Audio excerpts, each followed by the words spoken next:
bienvenida. Igualmente a Miguelito y a su madre. También hacía tiempo que nos tenían abandonados. Le damos la bienvenida. Hay un matrimonio por allá que creo que nos conocemos, ¿verdad? Nos conocemos. Me suena muchísimo vuestra cara. Nos conocemos, claro que sí. Bienvenidos también. Muy bien, hermanos, nosotros vamos a seguir en principio con el estudio que hemos comenzado ya hace unas cuantas semanas atrás, basado en el libro de Primera de Samuel. Es un libro, como ustedes han podido comprobar hasta el día de hoy, repleto de enseñanzas y de historias muy interesantes. Yo sé que ha pasado mucho tiempo desde que este libro se escribió, pero el corazón del hombre me da a mí la impresión de que poco ha cambiado en este tiempo.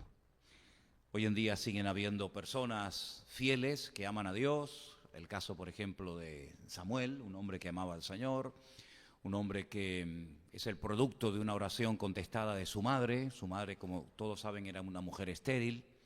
El Señor escuchó esa oración, este niño nació y se convirtió en un hombre de Dios tremendo, que tuvo la oportunidad de ungir al primer rey de Israel, a Saúl, al segundo también, a David. Y estamos viendo en las últimas semanas estos dos personajes que mientras uno va, como yo digo, en picado, cuesta abajo y sin frenos, nuestro querido Saúl, ¿verdad?, que dice que ya se ha apartado el Espíritu de Dios de él y ya el hombre está en una locura terrible. Tienen que decirle a David que venga al palacio a tocar el arpa para que tenga algo de alivio, se sienta algo mejor y el espíritu malo que le atormentaba se apartara temporalmente de él.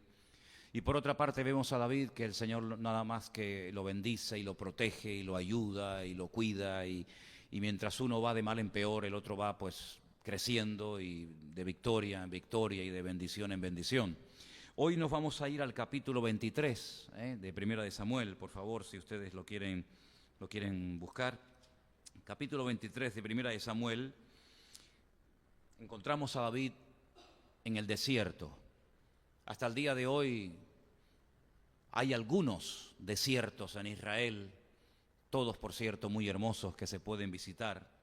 Y hay una parte en el desierto de Judea que se llama En-Gedi, lugar en el que gracias al Señor hemos tenido en varias ocasiones la oportunidad de estar, y es un oasis en medio del desierto. Es un parque nacional que se visita y se va subiendo, y hay al final una enorme cascada de agua, y dicen que por aquella zona fue donde se escondió David mientras Saúl lo perseguía, porque como bien saben ustedes, ya lo hemos dicho en anteriores estudios, Saúl le cogió unos celos enfermizos a David sin motivo alguno, sobre todo a raíz de la muerte del gigante Goliat, ¿se acuerdan?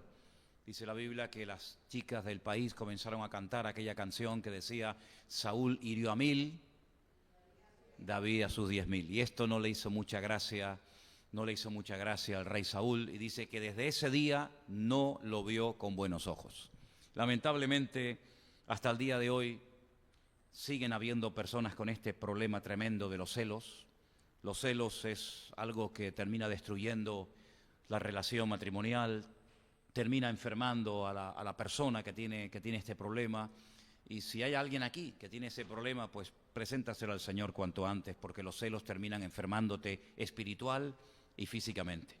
Y dice la Biblia que uno de los problemas que tenía Saúl eran los celos. Él creía que David lo odiaba, él creía que David era su enemigo, nada más lejos de la realidad. Si en esta vida, ya también lo he dicho, había alguien que amaba y respetaba y apoyaba a a Saúl, ese era David. En el capítulo 23 encontramos a David en el desierto, en un lugar llamado En-Gedi, y concretamente en el versículo 14 hay algo muy interesante que le pesó a David haberlo hecho. Yo creo que en la vida todos, en algún momento puntual de la vida, podemos decir: eso no tenía que haberlo hecho, ¿verdad? Esa acción, si no lo hubiera hecho, mejor. Y David hizo algo en ese momento que le dolió, le pesó en el corazón, porque realmente no tenía que haberlo hecho, pero bueno. Y dice que David se quedó en el desierto, en lugares fuertes, y habitaba en un monte, en el desierto de Sif. Saúl lo buscaba todos los días, dice, pero Dios no lo entregó en sus manos. Y antes de leer lo que David hizo en ese desierto, yo quiero destacar esta última frase de ese versículo, donde dice que Saúl lo buscaba diligentemente todos los días, con cientos, con miles de soldados, pero Dios no lo entregó en sus manos. Uno se pregunta, ¿cómo en un país tan pequeño, con tantos miles y miles de soldados, no encontraron nunca a David? Y hay pasajes en Primera de Samuel donde parece que cuando ya lo tenían ahí a punto de caramelo, en una emboscada que no había escapatoria, resulta que se enteraba Saúl de que los filisteos habían vuelto otra vez a atacar el país y tenía que desistir y marcharse a otra parte. Pero el motivo por el que Saúl nunca logró matar, nunca logró prender a David, fue porque Dios no lo entregó en sus manos. Ahora, tenemos que creer los creyentes en la soberanía de Dios, ¿sabes?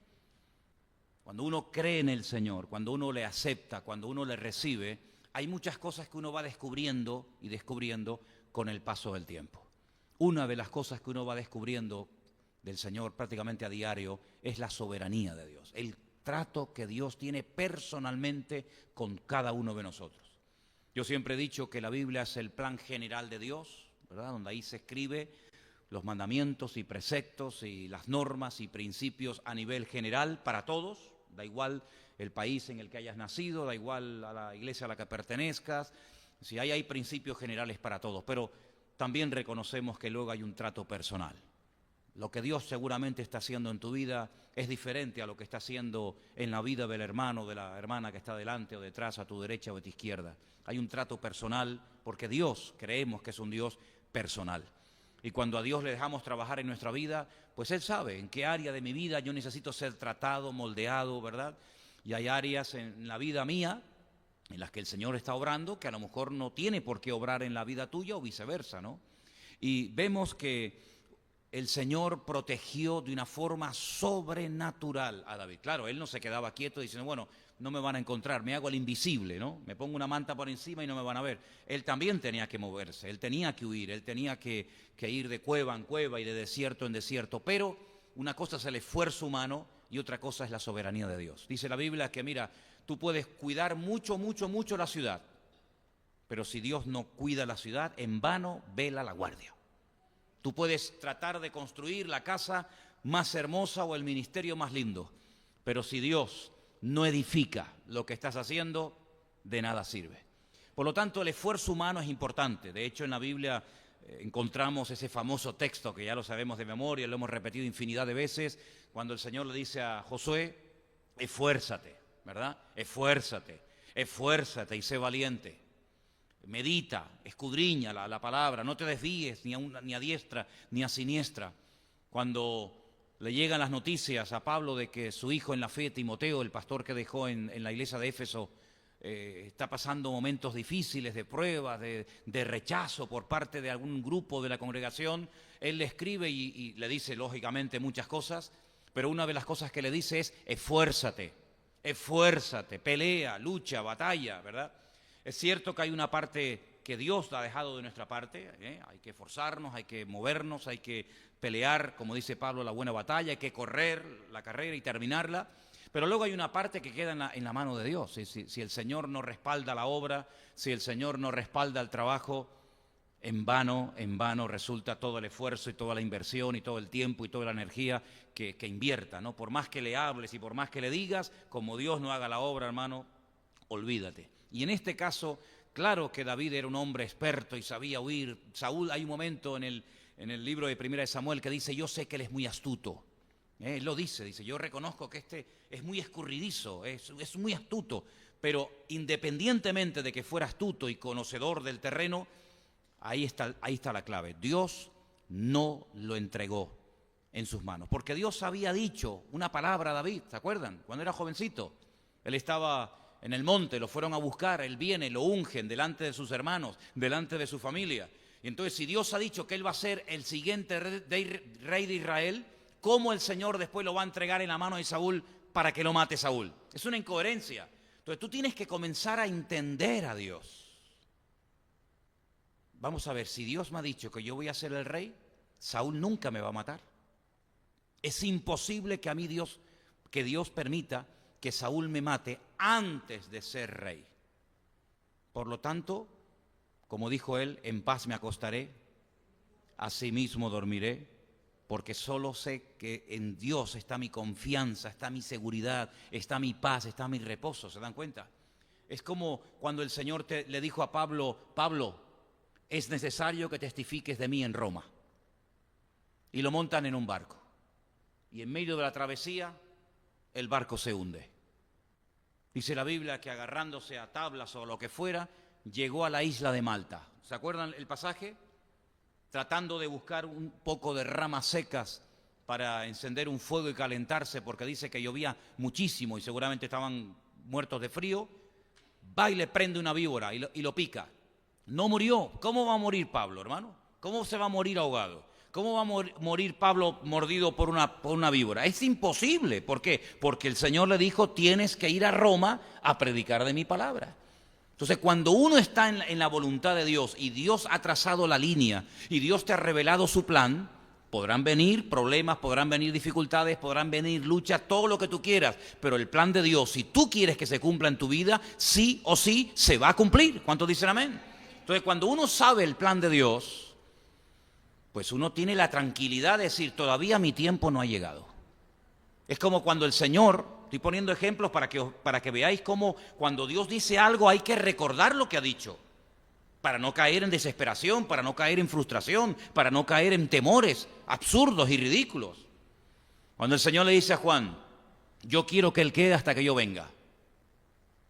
Y dice que algunos entendieron mal y dijeron: bueno, ¿será que no va a morir nunca?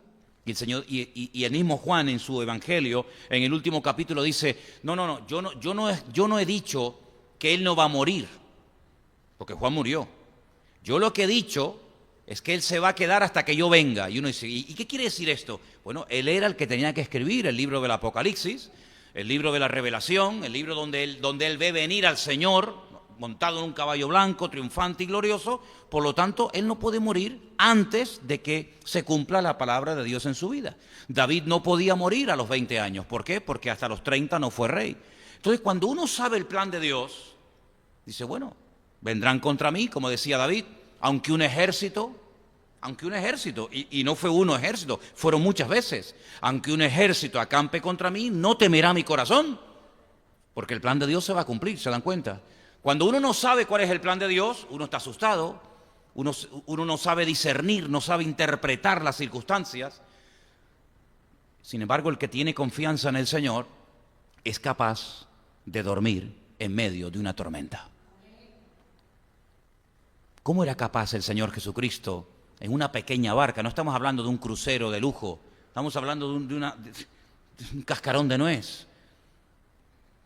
De una nave tan pequeña, tan insignificante, donde van los discípulos muertos de miedo. Dice que entraba el agua y él iba dormido.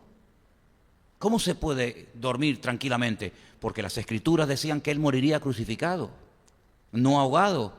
Por lo tanto, podrá entrar agua, pero yo no voy a morir hoy. ¿Por qué? Porque las Escrituras se tienen que cumplir. Y cuando uno tiene fe en el plan de Dios, en las Escrituras del Señor, uno sabe perfectamente que hay circunstancias que, aunque ocurran, no hay que perder la calma, no hay que perder la paz, no hay que perder el equilibrio, porque el Señor tiene un plan y el plan de Dios sí o sí se va a cumplir. ¿Cuántos dicen amén? ¿Se da cuenta? Entonces, queridos hermanos, David está en el desierto, Saúl está buscándolo por todas partes, noche y día, años enteros buscando a David.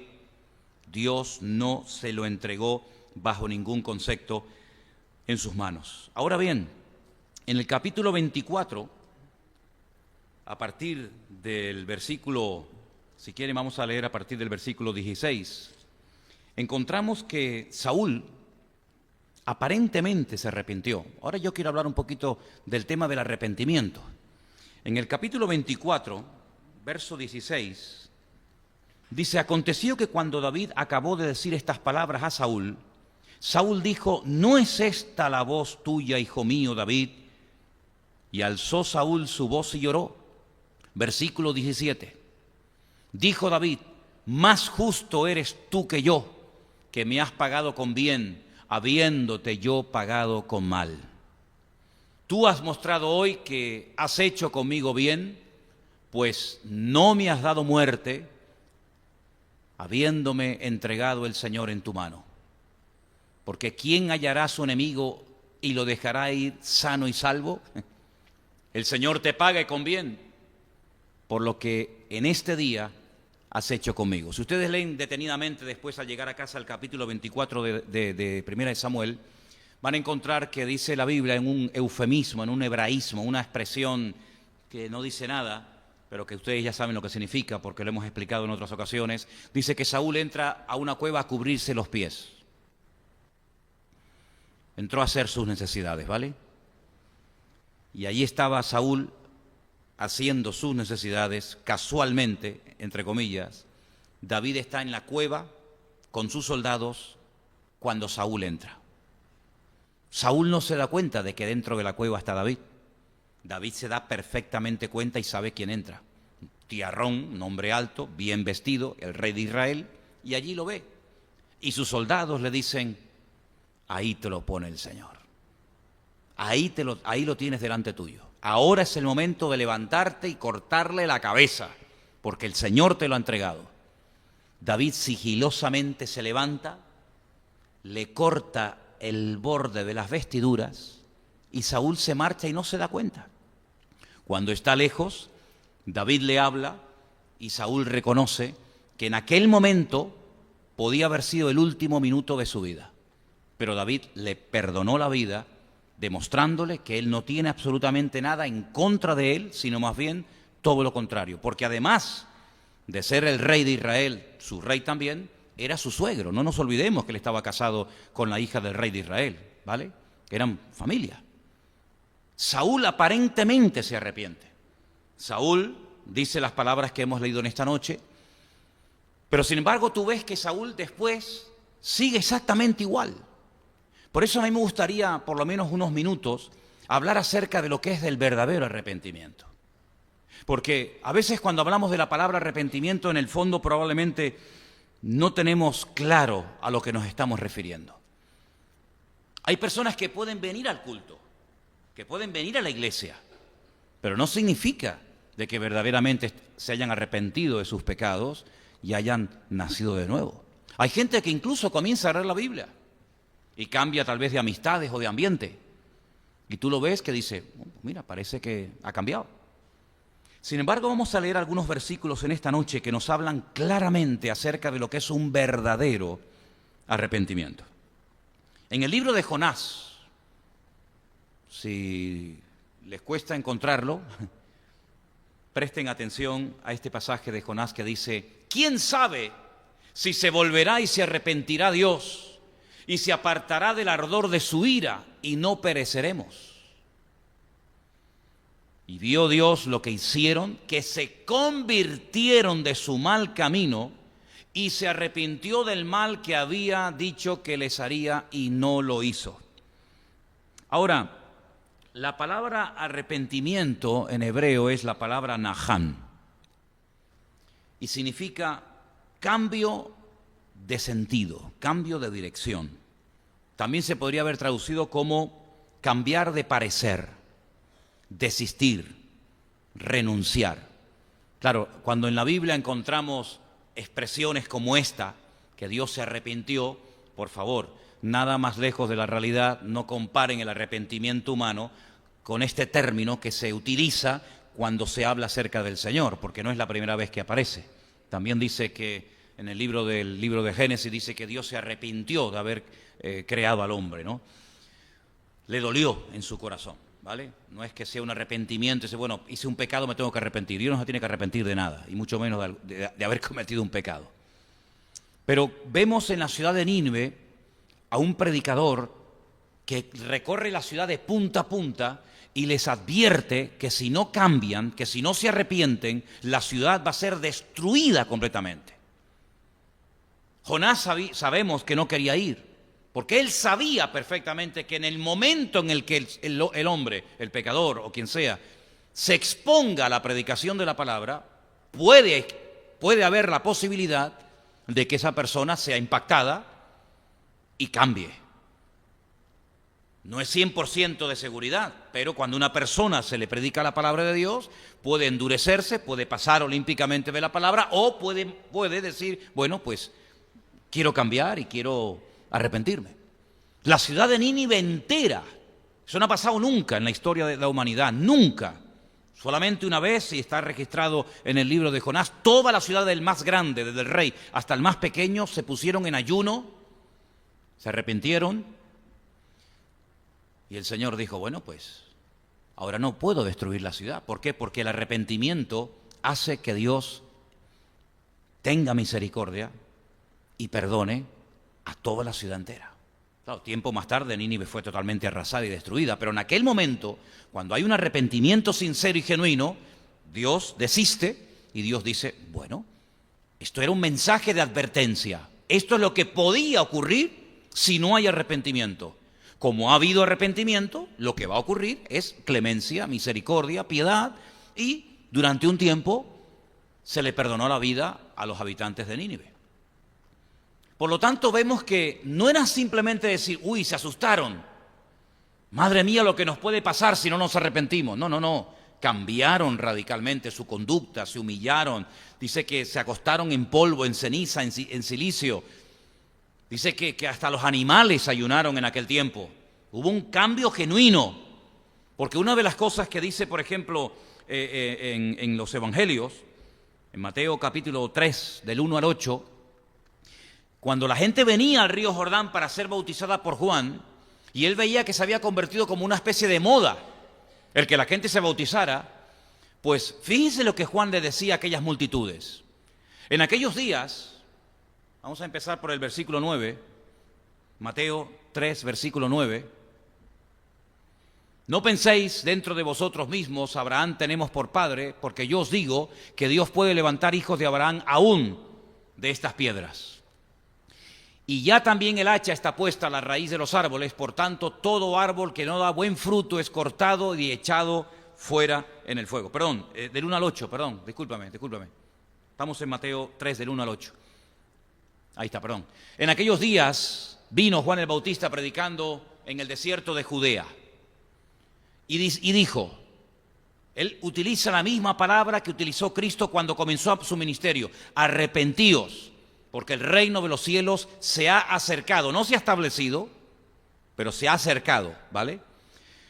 Pues este es aquel de quien habló el profeta Isaías cuando dijo, voz del que clama en el desierto, preparad el camino del Señor, enderezad sus sendas. Juan estaba vestido de pelo de camello, tenía un cinto de cuero alrededor de sus lomos y su comida era langostas y miel silvestre. Salía a él Jerusalén, toda Judea, toda la provincia de alrededor del Jordán. ¿Sí? Esto fue un despertamiento espiritual sin precedentes, ciudades enteras, y eran bautizados por él en el Jordán, confesando sus pecados.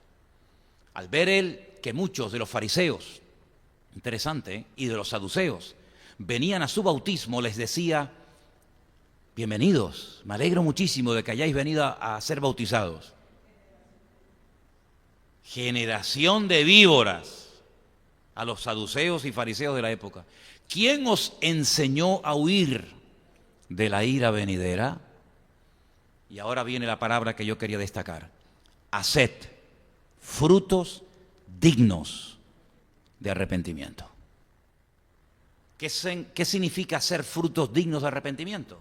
Hablando claro, demuéstrame, no con tus palabras, con tus hechos, con tus acciones, que verdaderamente estás arrepentido. Él dio algunos ejemplos, ¿no? Dio algunas sugerencias, pero eso es lo que él está diciendo.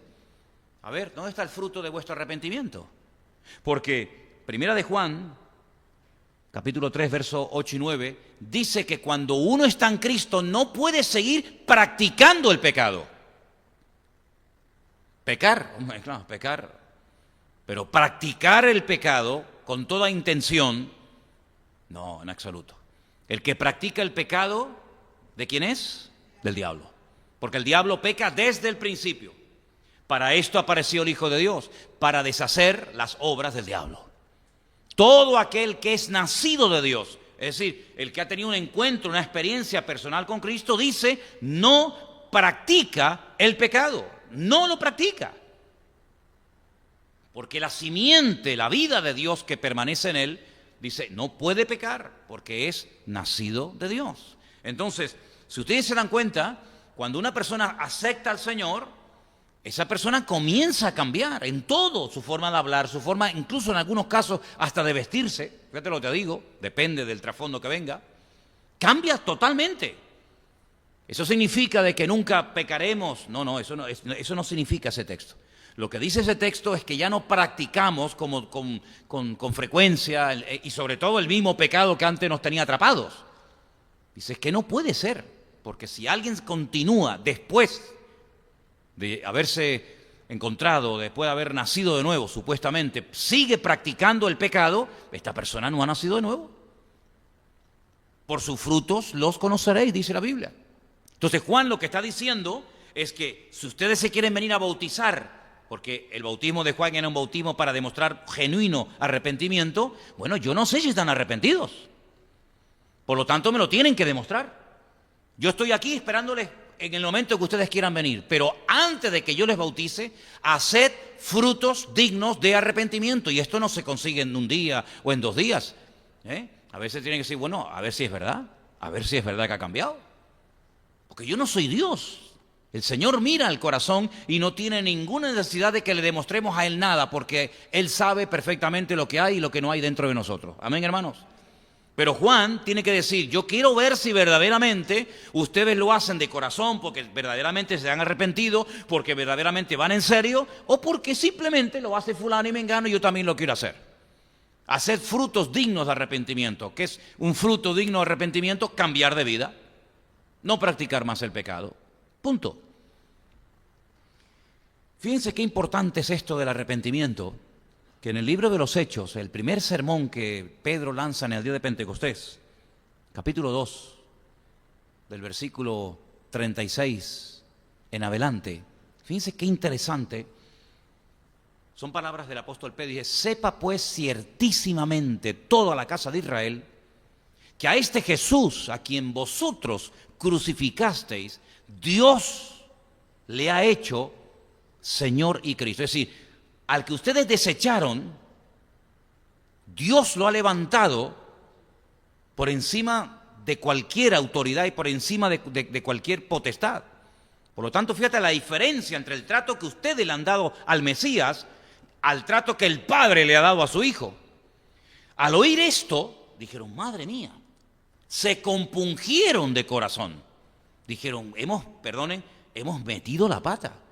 Si Dios a su Hijo lo ha exaltado hasta lo sumo y nosotros a su Hijo lo hemos matado, dice que bueno, se quedaron destrozados, se les revolvieron las entrañas y dijeron a Pedro y a los apóstoles, antes los criticaban, antes los perseguían y ahora van a los apóstoles y a Pedro y le dicen, varones, hermanos, ¿qué haremos? ¿Cómo podemos solucionar este problema? Pedro les dijo, arrepentíos y bautícese cada uno de vosotros en el nombre del Señor Jesucristo para el perdón de los pecados y recibiréis el don del Espíritu Santo. En otras palabras, ¿vais en serio? ¿Estáis de verdad compungidos y tocados? Pues venga, vamos a comenzar a trabajar entonces en serio. Arrepiéntanse. Arrepentimiento es cambio de dirección, es renunciar, es desistir una postura incorrecta, es cambiar de parecer, es cambiar de dirección. Y si verdaderamente vais en esta línea, vamos a demostrarlo públicamente bautizándose en agua. Así que te das cuenta de que en la iglesia primitiva eso que llamamos la oración de fe no existe. Eso que se ha divulgado tanto en la iglesia evangélica, ¿no? ¿Cuántos quieren aceptar al Señor? Repita conmigo, Señor Jesús, te acepto mi salvación. Amén. Venga, el siguiente. ¿Quiere aceptarse? Sí. No, espera. Y no confiesa los pecados. Porque cuando éramos católicos teníamos que confesarle uno a uno, con pelos y señales. Eso se ha eliminado de un plumazo en la iglesia evangélica. La confesión de pecado, ¿para qué? Yo acepto al Señor, pero vamos a ver, antes de que entre en un vaso sucio, habrá que sacar la basura afuera, ¿no? O usted le echa agua limpia a un vaso que está todo lleno de mugre y de porquería. Tendrá que limpiarlo y luego tendrá que usarlo, ¿verdad? Pues nosotros invitamos al Santo, al Dios Todopoderoso, a un corazón sucio que dice que está arrepentido, pues confiese sus pecados, dice la Biblia. Confesad vuestros pecados, dice las palabras. Más adelante, en otro mensaje que dan los apóstoles, en el capítulo 3, Hechos capítulo 3, verso 19, añade una palabra más. Arrepentíos y convertíos para que sean borrados vuestros pecados y para que vengan de la presencia del Señor tiempos de refrigerio. Ahora, no le está hablando a ateos, le está hablando a gente que se ha criado con la palabra de Dios desde niños. Personas que conocían la Escritura de memoria, que aprendían a leer con la palabra de Dios en la mano. Y les dice, arrepiéntanse. Pero no, es que una cosa es que usted sepa la palabra. ¿Cuánta gente ha nacido en hogares evangélicos? De padres cristianos. Que a lo mejor son hasta hijos de pastores. Y no son convertidos.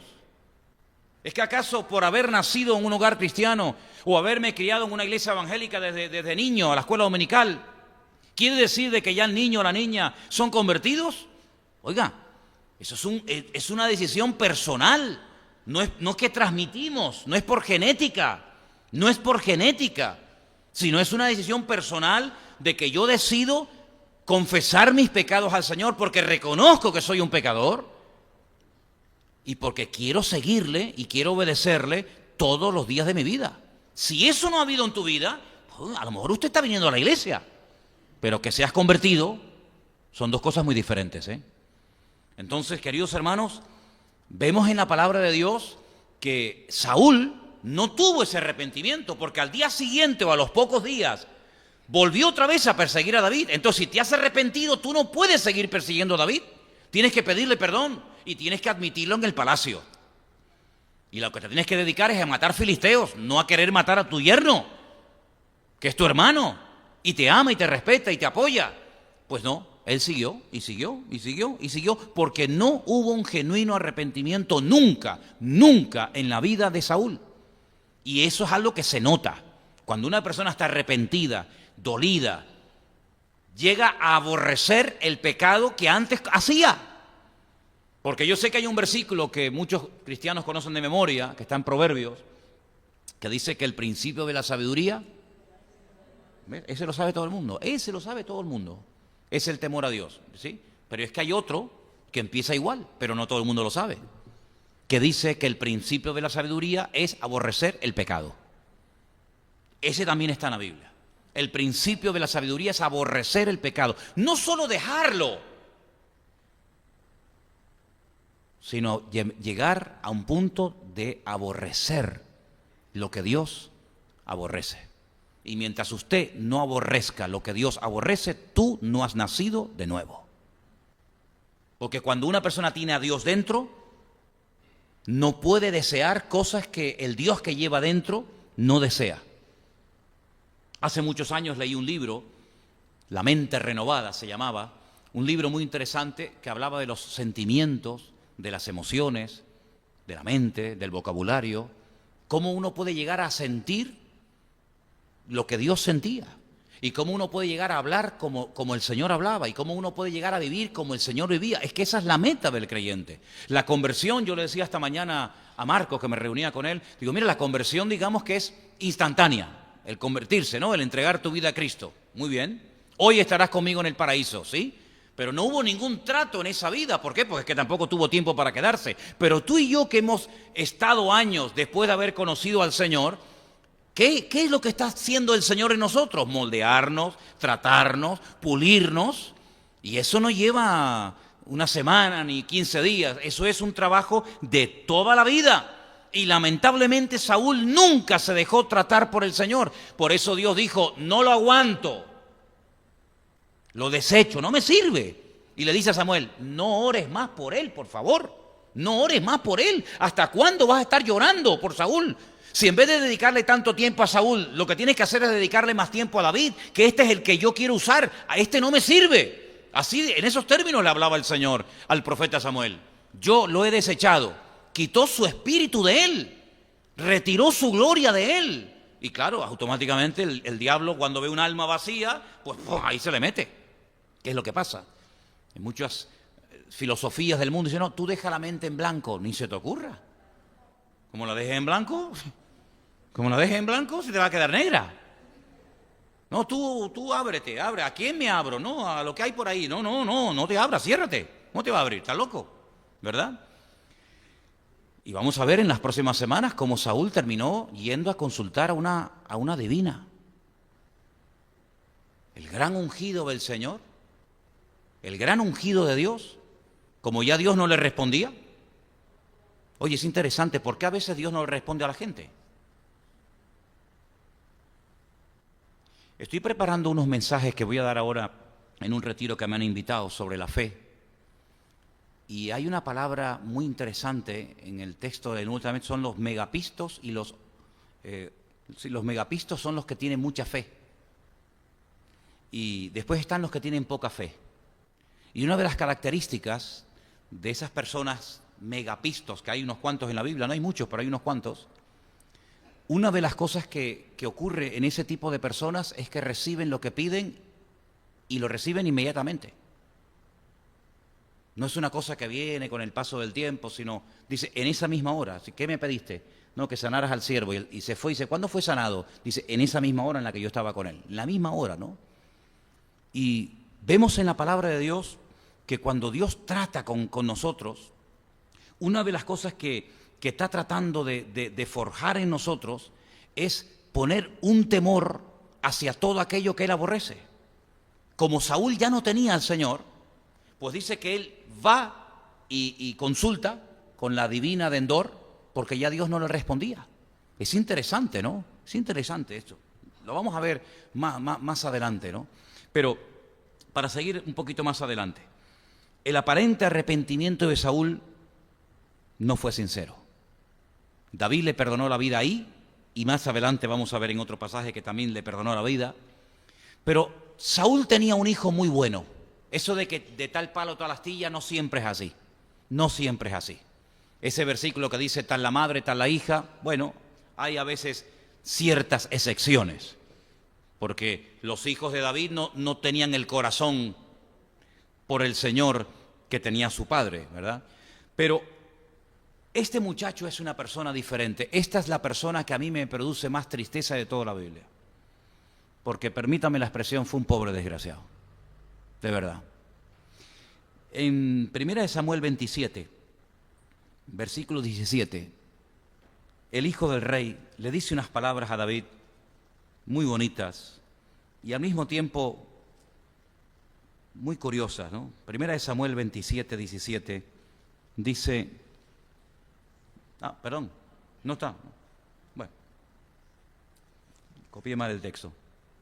Es cuando Jonatán se encuentra en el desierto con David y le dice, yo sé que cuando mi padre muera, yo seré el segundo. Es el encuentro de Jonatán, a ver si alguien me lo encuentra. El encuentro de Jonatán con David en el desierto. Dice, yo sé que yo seré el segundo en tu reino. Nunca fue segundo, ni tercero, ni nada. Y si él sabe perfectamente que él no va a ser el siguiente rey de Israel, que es lo lógico, cuando el rey muere, ¿quién es el siguiente rey? El hijo, y así sucesivamente. Si él sabe perfectamente que el destino de su vida, el plan de Dios para su vida, no pasa por que él será el segundo rey de Israel, y él reconoce, porque ya ha hecho un pacto con David, y lo vuelve a reconocer en el desierto diciéndole, yo sé que yo seré segundo en el reino. ¿Por qué nunca fue segundo en el reino? Porque David no le dijo, no, de eso nada, ese cargo de segundo en el reino, eso está reservado para la persona que yo considere oportuna. No le lleva la contraria, sino que como que admite, ¿no? El silencio otorga. Pero entonces, ¿por qué Jonatán nunca llegó a ser el segundo en el reino? Porque dice en la Biblia, y esto lo veremos en las próximas semanas, que cuando Saúl fue una vez a la guerra, está ahí. Mira, ese es 23, 17. Ay, perdón, yo puse 27 y 17. 23, 17. Después lo corrijo. Gracias, muy amable. Le dijo, son palabras de Jonatán a David, no temas, pues no te hallará la mano de Saúl mi padre, tú reinarás sobre Israel, yo seré segundo, ahí lo veis, después de ti, y aún Saúl mi padre así lo sabe. Cuando su padre fue a la guerra, Jonatán se fue con él. Y el día que Saúl murió, también murió Jonatán y sus hermanos, porque estaba con la persona equivocada, en el momento equivocado, el día equivocado. Y todos cayeron en el mismo día. Si Jonatán hubiera sido un poco listo en ese sentido, hubiera dicho, ¿yo para qué voy a ir a una guerra en la que Dios no viene con nosotros? Yo siempre he dicho que meterte en algo que Dios te dice, métete, adelante. Pero meterte en algo que el Señor te ha dicho o no te ha dicho que te metas, amigo, corre serio peligro. Si el Señor no está con mi padre, si el rey de Israel va a ser mi amigo David, yo ya no tengo que ir a ninguna guerra con mi padre. Yo ya no tengo que apoyar lo que no tengo que apoyar. Si Dios no lo apoya a él, ¿por qué lo tengo que apoyar yo? ¿Es que yo voy a ser más bueno que el Señor? ¿A qué batalla vamos a ir? Si Dios no viene con nosotros, si Dios no viene a la guerra con nosotros, porque ya mi padre está totalmente desechado por la mano de Dios, ¿para qué voy yo a ir con él? ¿Apoyar qué? Cavó su propia tumba. Cayó su padre y él también cayó. Y cuando le llega la noticia a David, bueno, David entra en un estado terrible, gritando por todo el palacio, Jonatán, Jonatán, amigo mío. No daba crédito a que su amigo Jonatán había muerto ese día porque se fue con una persona equivocada en el momento y en el día equivocado. Y por eso es muy importante que estemos siempre bien cerca del Señor y en el terreno que el Señor nos ha acotado y en el lugar donde Dios nos ha metido. Porque cuando nosotros estamos cerca del Señor, el Señor nos protege, el Señor nos cuida, el Señor nos ayuda, el Señor nos bendice. Hay una protección, hay una cobertura que la perdemos cuando no estamos en el lugar equivocado. Miren, por ejemplo, Pedro, durante 3 años. Oye, Pedro fue un gran discípulo del Señor, ¿sí? Con sus fallos, con sus defectos, con sus historias, pero una persona que tú lo ves, oye, camina sobre las aguas, oye, también hay que decirlo, hermano. Y es un hombre que dice, tú eres para mí el Mesías, el Hijo del Dios viviente. Es una persona que tú ves que va creciendo, que va madurando, que poquito a poco, ¿verdad?, va creciendo en las cosas del Señor. 3 años fantásticos. Una noche, solamente una noche, unas horas, que se aparta del Señor, lo sigue de lejos, se calienta en fuego ajeno, se mete con los romanos y el Señor está allí y él está aquí, se acabó todo y tiró por tierra 3 años preciosos de su vida. ¿Por qué? Porque estaba en el lugar equivocado, en el momento equivocado, con la gente equivocada. Seguía al Señor, pero de lejos. ¿Se cruzaron las miradas? Sí, porque la Biblia dice que el Señor lo miró. Y cuando vio Pedro la mirada del Señor, dice que se quebrantó y amargamente salió a llorar. Se podían mirar, pero una cosa es que nos miremos de lejos y otra cosa es que haya esa cercanía, ¿no?, esa proximidad, esa íntima comunión, que es lo que tenía David, que fue una de las cosas que destaqué el domingo. David era un hombre con muchos defectos, con muchas debilidades, pero era un hombre que tenía una tremenda relación profunda e íntima con el Señor. Y eso es lo que marca la diferencia.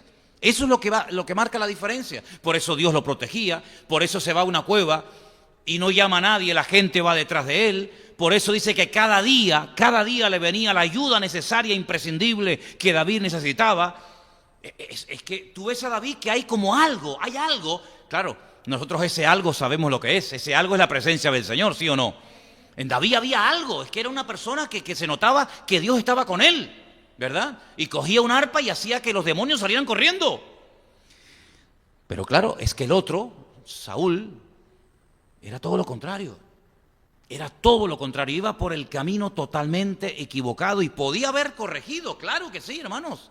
Podía haber pedido perdón, podía haber rectificado, podía haber dicho, bueno, mira, yo reconozco que lo he hecho mal, pido perdón, Señor, lo siento. ¿Lo hubiera perdonado el Señor, sí o no?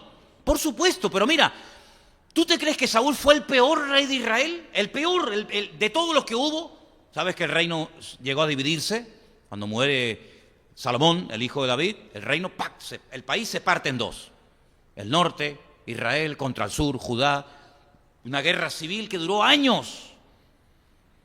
Y tú comienzas a ver la lista de todos los reyes del norte, todos los reyes del sur. Oye, y Saúl no fue el peor. Hubieron otros 1000 veces peor. Por ejemplo, el peor de todos. Porque siempre está el mejor y el peor. Después están los mediocres, ¿no? Los que pasan desapercibidos. Pero el peor de todos, ¿quién fue? Acab, que se casó con una reina fenicia, que era un demonio, llamada Jezabel. No se te ocurra nunca ponerle a una hija a Jezabel, porque vamos, una pobrecita, que dice que lo incitaba al mal, que yo era un bicho, pero terrible, ¿eh? Terrible, ¿eh? Y este hombre pues era un pelele en manos de ella, y ella era la que, constrúyeme un templo aquí, constrúyeme un templo por allá, y financiame los 400 sacerdotes que dejé aquí, y porque claro, se hablan de los 400 profetas de Baal, ¿sí? Y los de Acera, que eran 450 más, y todo el reino era, venga templos, y venga idolatría, y venga brujería, y venga hechicería, y venga, un desastre de rey, un desastre, pero dice que era malo, pero malo, porque dice que su mujer lo incitaba para el mal. Y llega un día el profeta y le dice, prepárate porque vas a morir. Da media vuelta al profeta, y sale, y cuando Acab, que era un demonio, hermano, era malo, pero malo, cuando oye aquella palabra, dice que se vuelve a la pared, se quebranta, como que se humilla, se arrepiente, y antes de que saliera el profeta Isaías por la puerta, el profeta Elías por la puerta le dice, entra y dile que por cuanto se ha arrepentido, el mal vendrá, pero más adelante, no vendrá en su época. Y era el peor, era el más malo de todos, y simplemente un gesto, oye, un gesto de arrepentimiento, un gesto de decir, ay, no va a venir el mal en tu época, sino más adelante. ¿Cuánto más con Saúl? ¿Cuánto más con Saúl? Podía haber perdido perdón, claro, como Judas también. Judas podía haber, en vez de ir a los sacerdotes y tirarle las monedas y decir, ha entregado sangre inocente, pues mira, pues todavía está caliente la sangre del Señor, todavía está colgado. Déjate de tanto pedir perdón a los hombres, déjate de quedar bien delante de los religiosos y vete corriendo al Calvario que te está esperando allí el Señor. ¿Fue? No fue, no fue. Entonces, hermanos, vemos que en la Biblia el arrepentimiento es lo que marca la diferencia, pero tenemos el concepto de que el arrepentimiento es para los inconversos, que se arrepientan. ¿Y los cristianos? ¿No tenemos nada de que arrepentirnos los que nos llamamos cristianos? Hombre, pero cada día tenemos que arrepentirnos de algo, de pensamientos, de deseos, de pérdida de tiempo, de montones de cosas. ¿Cuántas veces nuestra vida es una vida egocéntrica, una vida que, bueno, yo voy a hacer esto y voy a hacer aquello, y no le digas nada a la niña, no le digas, ni se te ocurra decirle nada que no entre en sus planes, pues que no te hace ni caso, porque ya tiene su agenda, y voy a hacer esto, y voy a hacer esto, y ahora compro aquí, ahora pido aquí, y me voy para allá, mira, te informo que no sé qué. Pues haz lo que te dé la gana. ¿Y cuántas veces nuestra relación con Dios consiste en eso? ¿Verdad? Yo tengo mi agenda, yo tengo mis planes, yo tengo mis proyectos, yo compro, yo vendo, ahora salgo con este, ahora no me gusta este, ahora salgo con el otro, y ahora este trabajo ya no me interesa, ahora aquí, ahora allá, y Señor, me tienes que ayudar, me tienes que ayudar, porque estoy viniendo a la iglesia, estoy leyendo los capítulos diarios que las hermanas están leyendo. Sí, una cosa increíble, ¿verdad? Una cosa increíble. Cuando vemos en David todo lo contrario, David no tenía una agenda personal. Saúl se levantaba y decía, a ver, vamos a atacar a David por aquí, ustedes vayan por allá. David cuando se levantaba, ¿qué agenda tenía? Ninguna. No tenía ninguna agenda, sino dejaba que el Señor lo guiara. ¿Y ahora a dónde voy, padre? Ahora a cuidar las ovejas. Venga, para allá vamos. Coge un par de panes y unos quesos y se lo llevas a tus hermanos al campo de batalla. Sí, padre, para allá voy. Llegas allí, ves el gigante. ¿Quién va a matar al gigante? ¿Hay algún voluntario? No, yo voy, no te preocupes. Una persona que se dejaba guiar el día a día por el Señor. ¿Cómo Dios no va a bendecir a semejante persona? Si es que su agenda era el Señor. Una persona que dependía 100% de la mano del Señor. Claro, David era un hombre. Hay momentos, y lo vamos a ver en estos días, que David dice, bueno, ya algún día, fíjate, cuando uno está desanimado de las tonterías que dice, Ustedes porque nunca han estado desanimados, ¿no? Este ha sido mi talón de Aquiles toda la vida. Yo he tenido tendencia al desánimo toda mi vida, toda mi vida. Toda mi vida he luchado con este gigante. A veces lo derroto y a veces no. Pero toda mi vida el desánimo ha sido mi talón de Aquiles. ¿sabes? Y David llegó un día en el que dijo, como yo sé que algún día Saúl me va a matar, fíjate lo que dice David, ¿pero cómo te va a matar? Si te ungió el profeta en la casa de tu padre. Como yo sé que algún día Saúl me va a matar, cogió al padre, a la madre y a los hermanos y se los llevó a Moab. Y le dijo, mira, cuídeme ahí a mis padres, porque como yo sé que me voy a matar, y entonces ¿qué hace él? ¿Y yo dónde voy ahora? Pues me hago el loco, me dejo caer la baba por la boca, como vimos el domingo, y se fue a vivir con los filisteos. Qué bien lo tuvo que hacer, qué bien lo tuvo que hacer para irse a vivir con el enemigo. Porque mira que había matado filisteos David, ¿eh? Le mató al más grande, le mató al Rambo, le mató al Rambo de los filisteos. No te puedes ir con los filisteos. Qué bien lo tuvo que hacer para que los filisteos no dijeran, ay, pero este es el que nos mató el otro día 300 filisteos. Claro, lo vieron tan mal, lo vieron tan destrozado que dijeron, bueno, pues, no, déjalo por aquí, déjalo por aquí. Dice que se iba por la calle y con la baba pintaba en las puertas. Oye, era un actor, era tremendo, era tremendo. Bueno, pues, claro, como tenía ese carácter tan carismático, después el rey de los filisteos, pues le cogió tanto aprecio que le dijo, ¿por qué no te vienes a la guerra conmigo? Y ya lo invitaba hasta, claro, porque David era un guerrero que cogía una espada y hacía así, y te mataba a 300, hasta con el viento de la espada mataba, ¿no? Y se la llevaba a la guerra con él y tal.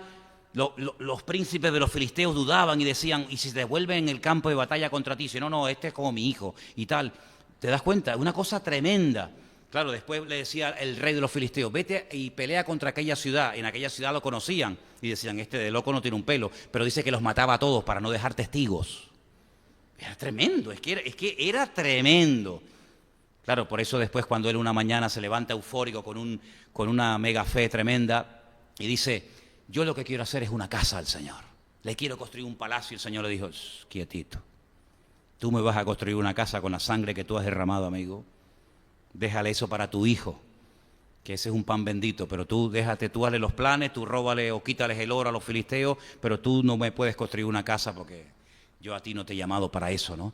Pero os dais cuenta, queridos hermanos, cómo David, a pesar de sus defectos, a pesar de sus debilidades, que las tuvo, aún no hemos llegado al día malo de David, aún no hemos llegado, ya llegaremos.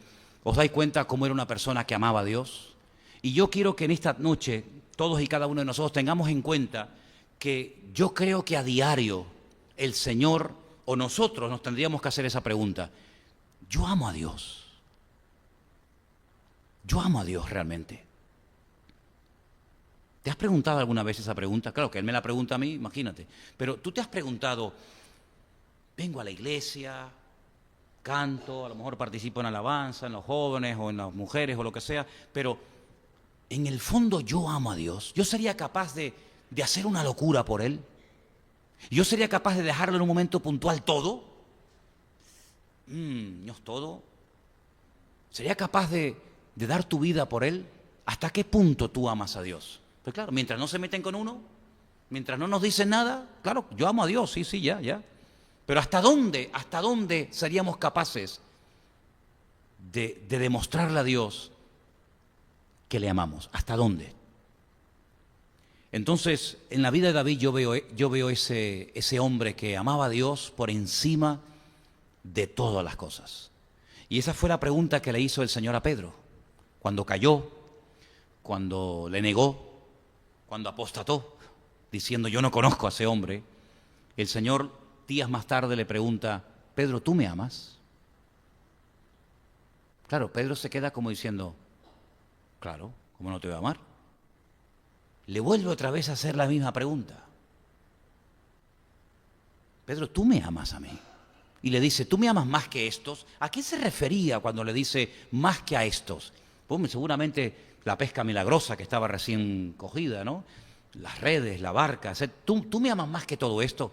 Claro, ¿tú sabes que te amo? ¿Cuántas veces nos hacen una pregunta y no pensamos en la respuesta? Cuando la tercera vez le hace la misma pregunta, dice que se pone triste. Porque, es que Pedro era de efecto retardado. Ahora entiende por dónde van los tiros. Y entonces le dice, mira, Señor, ¿sabes una cosa? Tú lo sabes todo. Tú sabes si te amo o no te amo. Tú lo sabes todo. Entonces, Cuando el Señor oye 3 veces la respuesta de Pedro, ¿tú me amas?, le dice, muy bien, escucha una cosa. Ahora que se está hablando tanto de la jubilación y de las pensiones, que si el día de mañana ya no existirán, que si tal, bueno, mira, te voy a dar un plan de jubilación, Pedro, que vas a alucinar. Dime, Señor. Claro, me tiene que decir algo espectacular, porque le acabo de decir que lo amo, la recompensa, escucha Juan, abre los oídos, atento. Él pensaba que le iba a decir, bienaventurado eres, Pedro, qué bueno que me ama, ¿no? Como aquella vez le dijo, dice, mira, ¿tú te acuerdas cuando tú eras más joven? Sí, que tú hacías lo que te daba la gana. Que te vestías de una manera, te vestías de otra, te quitabas la ropa, te ceñías, te esto, sí, ¿tú te acuerdas? Sí. Pues mira, cuando tú ya seas más viejo, tú vas a extender tus manos y te va a vestir o a desvestir otra persona. Uy. Y por si acaso Juan no lo había cogido, el otro, el que estaba al lado de él, Juan le dice, escribe y dice, esto le dijo el Señor, dando a entender con qué muerte había de glorificar al Señor. ¿Ese es el premio que me das? ¿Morir crucificado como tú moriste? Pero ¿qué tipo de premio es este? ¿Qué jubilación es esta? Y así fue como murió Pedro. Y para Pedro fue un honor el poder sellar con su muerte, con su martirio, el hecho de que él le dijo al Señor, yo te amo. El decirle al Señor, tú sabes que te amo, te expones a que te diga sí. Pues ahora te voy a poner en una prueba para ver eso que has dicho, a ver si verdaderamente fueron palabras o verdaderamente son hechos. Amamos al Señor, David amaba al Señor y por eso vivió como vivió. Y yo quiero que en esta noche cerremos nuestros ojos y oremos al Señor. Y todavía no hemos llegado, como dije, al día malo de David. Todavía no hemos llegado a ese momento triste en la vida de David que le pesó toda la vida, pero de la cual aprendería lecciones importantísimas y de la cual también se levantaría y glorificaría al Señor, ¿verdad? Porque se arrepintió. Y como hemos visto esta noche, cuando hay arrepentimiento y cambio genuino, hay restauración. Saúl nunca fue restaurado porque nunca se arrepintió. David fue restaurado porque hubo un genuino arrepentimiento. Y eso es lo que nos tenemos que preguntar en esta noche. Si amamos verdaderamente al Señor, tenemos que terminar aborreciendo lo que Dios aborrece, rechazando lo que Dios rechaza, sintiendo como Dios siente, pensando y hablando y viviendo como Él vivió. Y por eso en esta noche, Señor, nos acercamos a ti después de haber escuchado tu bendita y preciosa palabra. Y te pedimos, no quites de nosotros tu Santo Espíritu, Señor, sino que tu Espíritu noble me sustente. Ayúdanos a vivir constantemente humillados, arrepentidos, cada día cerca de ti, de tu corazón. Y te doy gracias porque yo veo en tu palabra que tú eres galardonador y honras y premias a aquellos hombres y mujeres que se esfuerzan y trabajan para ti, Señor. Ayúdanos y renueva nuestras fuerzas cada día para que nunca decaiga nuestra fuerza, nuestro ánimo y podamos seguir adelante predicando tu palabra y sirviéndote y honrándote y esforzándonos en tu reino, Señor. Sigue edificando, sigue obrando, sigue tratando con nuestras vidas y que podamos siempre en todo momento y lugar glorificarte, Señor, en lo que hacemos, en lo que decimos, en todas las áreas de nuestra vida. Sigue tratando con nosotros, Señor, y gracias por tu amor, tu misericordia, tu paciencia infinita, que en esta tarde valoramos y te damos gloria y honra por ella, Señor. En el nombre de tu amado Hijo Jesús. Amén.